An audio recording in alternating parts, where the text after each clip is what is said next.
Have you ever sat across from a girl you really liked, laughed with her for hours, and felt something real only to find out later she started dating someone else? Someone who barely seemed to try. That feeling, that specific confusion, that quiet devastation of wondering what you did wrong. I want to talk about that today because you probably replayed every conversation. You looked for the mistake. You told yourself you weren't good looking enough, or funny enough, or confident enough. And that story you told yourself, it's been running in the background ever since, shaping how you show up every time you meet someone new. I'm your host, and this is The Gentle Mind, where we uncover the real psychology that creates desire. Not the surface stuff, not the pickup lines, but the deep invisible mechanics that most men were never taught. And I'll warn you, now the final signal on this list is incredibly powerful. Almost no one uses it correctly, but when you understand it, everything shifts. So let's start with the truth, the painful one. You weren't rejected because you were too nice. You weren't rejected because you weren't her type. You were rejected because attraction doesn't follow logic. And nobody ever explained that to you. This was never your fault. Nobody taught you this. The men who seem to naturally draw women in, they didn't learn it from a book or a classroom. They stumbled into it often by accident, and they can't even explain why it works. But it does work, and today you're going to understand exactly why. Here's the framework. Female attraction is not a decision, it's a response. It's a biological, psychological, subconscious reaction that happens before a woman even consciously registers what she's feeling.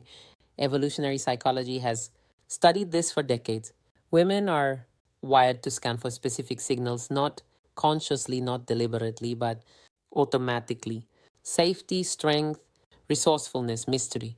These are ancient checkboxes that her nervous system is running through whether she wants to or not.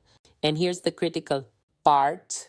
Those signals have almost nothing to do with how you look or how much money you have. They're behavioral, they're energetic, they're patterns you can learn, practice, and embody.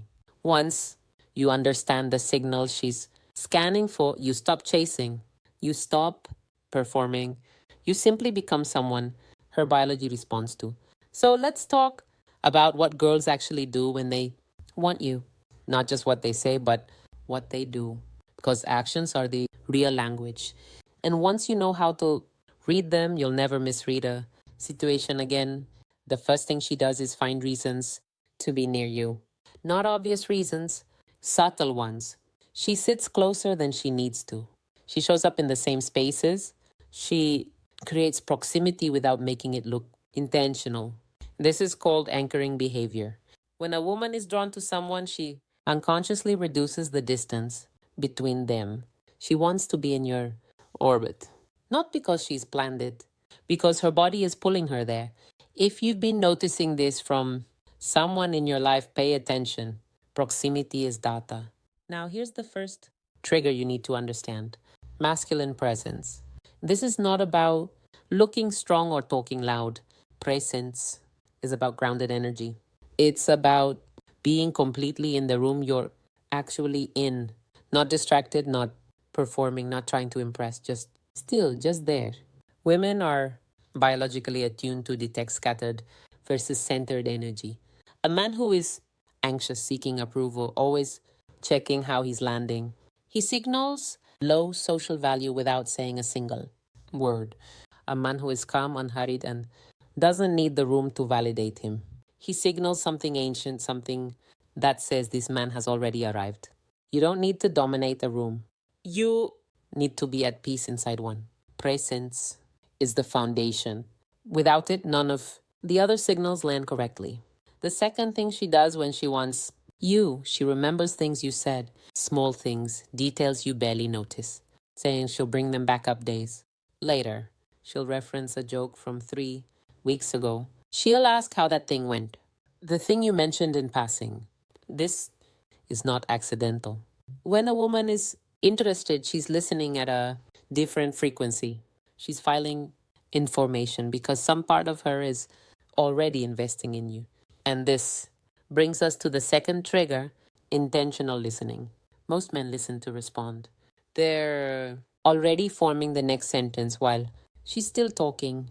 But a man who actually listens, who pauses, who recalls, who says, "Hey, you mentioned last week that you were nervous about that day. How did it go?" That man creates something rare, emotional safety. She feels seen. And feeling seen is one of the most powerful drivers of female attraction that exists. It's not flowers. It's not grand gestures. It's the small, specific act of making her feel like she matters. Enough to remember, do this and she'll choose you over the man who bought her dinner every time. Third, when a girl wants you, she initiates contact for no real reason. A meme, a random thought, a song she heard. The text isn't really about the content, the text is the message. It means she was thinking about you and she wanted a reason to reach out. These are green lights. Most men miss them because they're looking for the obvious signal, not the subtle one. Now let's go deeper. The third trigger is emotional challenge. This one is misunderstood. It's not about being difficult or playing games, it's about polarity. Attraction requires a difference in energy. When you agree with everything, she says, laugh at everything she does, and make yourself completely available. At all times, you remove the polarity. You become comfortable. And comfort, as warm as it is, does not create desire. Desire needs an edge, a small, playful challenge, teasing her gently about her certainty, disagreeing with a smile, holding your position when she pushes back. This creates emotional electricity. Her brain interprets it as this man has his own world. I'm not guaranteed access. And that uncertainty, that slight not knowing, triggers the same neurological pathway as reward seeking behavior. She starts to pursue the resolution. She starts to move toward you. Don't be a pushover. Don't be aggressive. Just be a man who has standards and isn't afraid to show them. If this is resonating with you so far, hit subscribe and join the Gentle Mind community. It helps more men learn what they were never taught. There are men watching this right now who are going to completely change how they show up, and you're one of them. The fourth signal she sends when she wants you. Um, she gets a little competitive. She notices who you talk to. She makes slightly pointed comments when another girl is mentioned. She brings herself back into the conversation. This isn't insecurity on her part, it's biology, it's pre selection and action. When a woman senses that other women find you attractive, her own attraction increases. It's irrational. She knows it's irrational, but it happens anyway. And this connects directly to the fourth trigger, selective attention. Selective attention means you have a full life. You're not waiting by the phone. You're not canceling your plans to be available.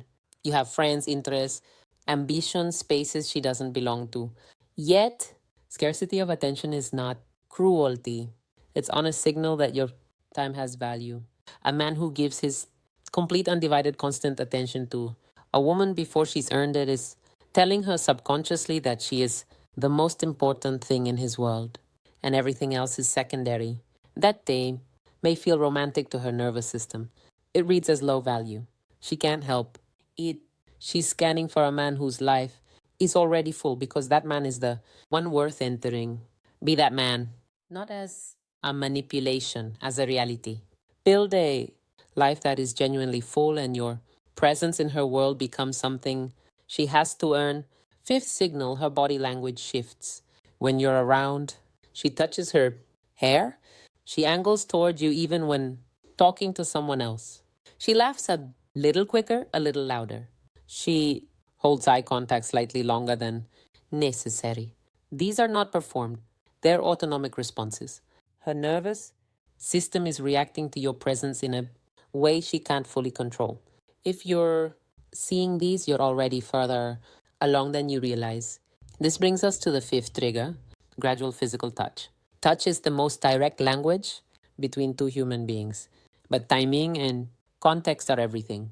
Too much too fast, and it reads as aggressive. None at all. And the connection stays in the abstract. Warm, but floating, never landing. The goal is calibrated, light, respectful contact. A brief touch on the shoulder when you're laughing, guiding her slightly when you're moving through a crowd. These small moments of physical contact release oxytocin in both of you. That's the bonding chemical.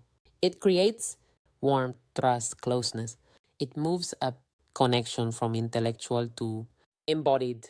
Start small, stay respectful. Let the touch say, I'm here. I am present. I notice you. Not I'm trying to get something from you. The sixth thing she does when she wants you to, she brings you into her inner world. She tells you something she doesn't tell everyone. A fear, a memory, a thing she's ashamed of or proud of that she doesn't share casually. This is an invitation. She's testing the water. She's checking whether you'll handle her real self with care or whether you'll flinch or dismiss her. This is one of the most sacred moments in early connection, and how you respond. Here we'll either open the door completely or close it quietly. The sixth trigger is calibrated vulnerability. This is the most misunderstood principle in male psychology. Most men fall into one of two traps. They either never share anything real, they stay surface, level, guarded, impenetrable, and she can't connect to someone she can't see. Or they overshare early, turning every conversation into an emotional unloading, which signals instability. Calibrated vulnerability means you share real things at the right moments. You let her see you, your genuine thoughts, your actual fears, your honest perspective on something, but you share it with groundedness, not as a plea for sympathy, not as a performance, just as a man who knows himself well enough to speak honestly about his inner world. That kind of openness delivered without desperation is extraordinarily rare and extraordinarily attractive. The seventh signal she sends, she creates inside, jokes with you. She builds a private language between the two of you. She references something only the two of you understand. This is a claiming behavior. She's creating a world that only includes you. Pay attention when this happens. She's not doing it by accident. And now the final trigger, the one I warned you about at the start, the one almost no one uses correctly, controlled. Unpredictability. Here's why it works. The human brain is wired to pursue uncertain rewards more intensely than guaranteed ones. This is called variable reward, reinforcement. The same mechanism behind why people can't stop checking their phones. When you are completely predictable, always available, always warm, always responding within seconds, you remove the uncertainty. And without uncertainty, there's no dopamine. Release, no excitement, no anticipation. You become comfortable and she starts to take you for granted without even meaning to. Controlled unpredictability doesn't mean being hot and cold. It doesn't mean ignoring her to make her anxious. It means you're genuinely multidimensional. Sometimes you're deeply present and engaged. Other times, you're focused on your own world and she waits. Sometimes you say the unexpected thing.